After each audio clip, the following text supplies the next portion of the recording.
Ganesh Prasad Tiwari Nash से TTN 24 की एक खास बातचीत देखिए। जी हाँ, आज हम आपको एक ऐसे व्यक्ति से रूबरू करवाते हैं जो साहित्य के क्षेत्र एवं शिक्षा के क्षेत्र में बड़ा ही योगदान रहा है। गणेश प्रसाद तिवारी नैश कर्नैलगंज गोंडा के स्थानीय रहने वाले हैं। लखनऊ यूनिवर्सिटी से ग्रेजुएशन 1968 में किया है। एक कॉलेज से प्रोफेसर के पद से 2011 में रिटायरमेंट लिया। 2004 में पहली किताब आमना के लाल लिखी। उसके बाद विभिन्न धर्मों पर कई सारी किताबें लिखी। सभी किताबों में ईश्वर के बारे में बताया गया है। यह भी बताया गया है कि ईश्वर तक कैसे पहुंचा जा सकता है। इसी पर सभी किताब आधारित है एवं आज तक लगभग 2 दर्जन किताबें सभी धर्मों पर आधारित लिखी है। आइए जानते हैं गणेश तिवारी ने अपने जीवन में क्या कुछ किया। देखिए खास बातचीत TTN 24 न्यूज पर। लखनऊ से वरिष्ठ संवाददाता समर्थ सक्सेना एवं रेणु गौड़ के साथ खास प्रसारण TTN 24 न्यूज चैनल पर। गणेश प्रसाद तिवारी जी हैं, बहुत बहुत स्वागत करते हैं आपका हम अपने चैनल में। गणेश जी, आपके आगे लिखा है गणेश प्रसाद तिवारी नैश।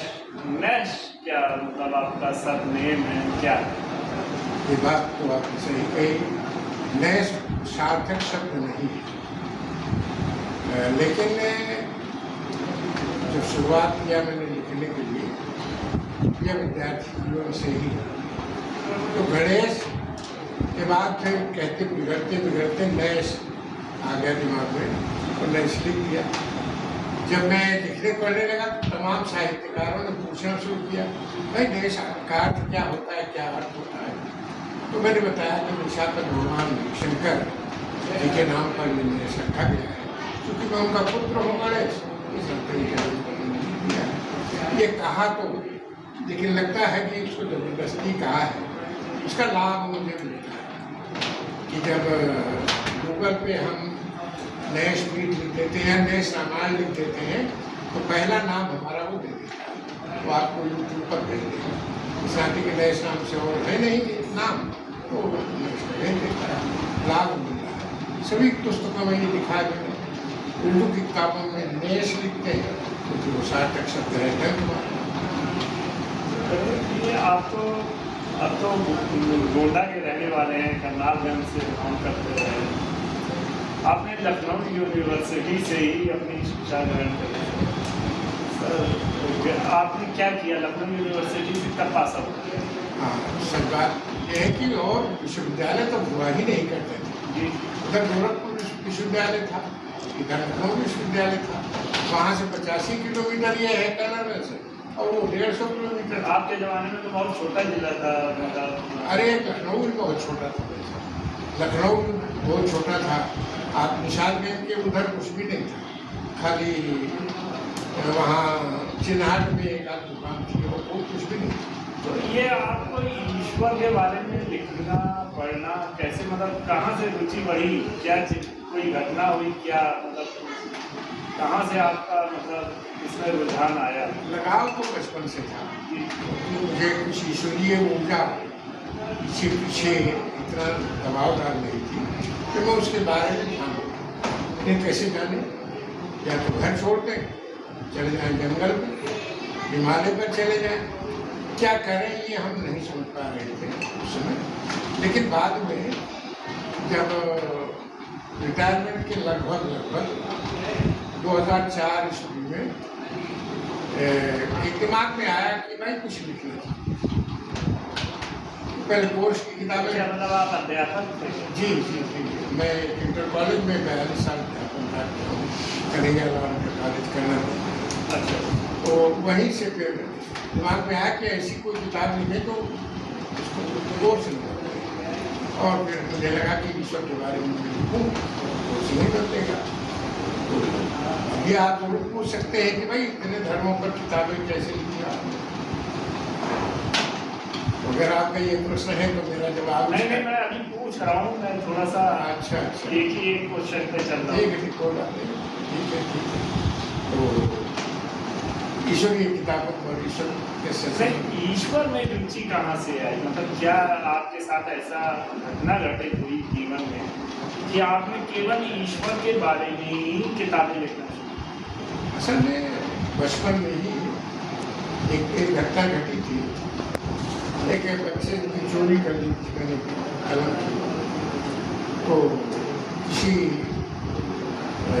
देवी, जिसको हम उस समय कहा करते थे, वो देवी जी आई और उन्होंने दबाव डाला कि नहीं, इस कलम को वापस कर दो, इसके बदले तुम्हें 2 कलम जो मिल गई वापस कर दिया। और उन्होंने ये भी कहा कि आप चोरी मत करना, तुम्हें हमेशा मिलेगा। आपको आश्चर्य होगा, मैं जेब में कागज का टुकड़ा रखकर सोता था बचपन में, तो स्वप्न नहीं आता, वरना बड़े स्वप्न खराब होते थे। तो एक बार वो कोई आया मुझे मारने का, जा रही थी रात में, उसने कहा सोचते हो एक कागज का टुकड़ा रखते हो देवी तुम्हारी मदद करेगी। तो जगह तो रोने लगा। आदमी मतलब बहुत दिन तक जब मैंने पूछा तो बता कि आप बहुत रो रहे थे।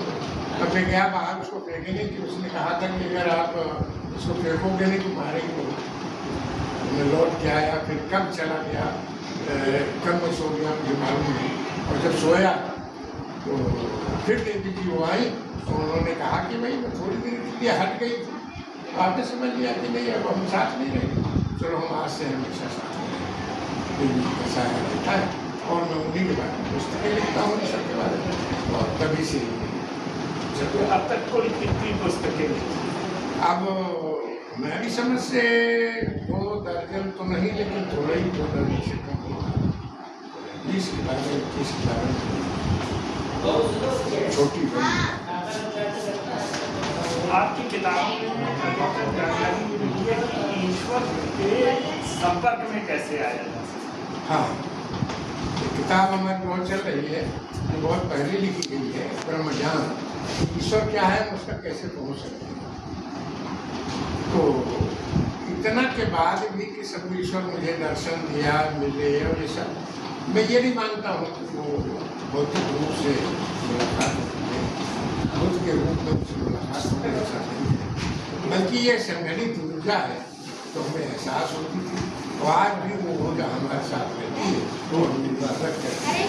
यही चीज़ मैंने उस पुस्तक में भी लिखी कि जो ऊर्जाएँ संगठित हो जाती हैं, माने जैसे कोई हजारों लाखों लोग वहाँ पहुँचते हैं, दर्शन करते हैं, राम राम कहते हैं, तो राम राम की जो शक्ति है वो इकट्ठा हो जाती है और लोगों का वो फायदा है।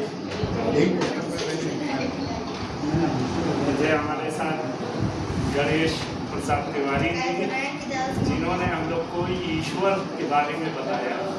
अब अगली किताब इनकी कब आती है देखते हैं। बहुत बहुत समर्थ कुमार सक्सेना, कैमरामैन रेणु।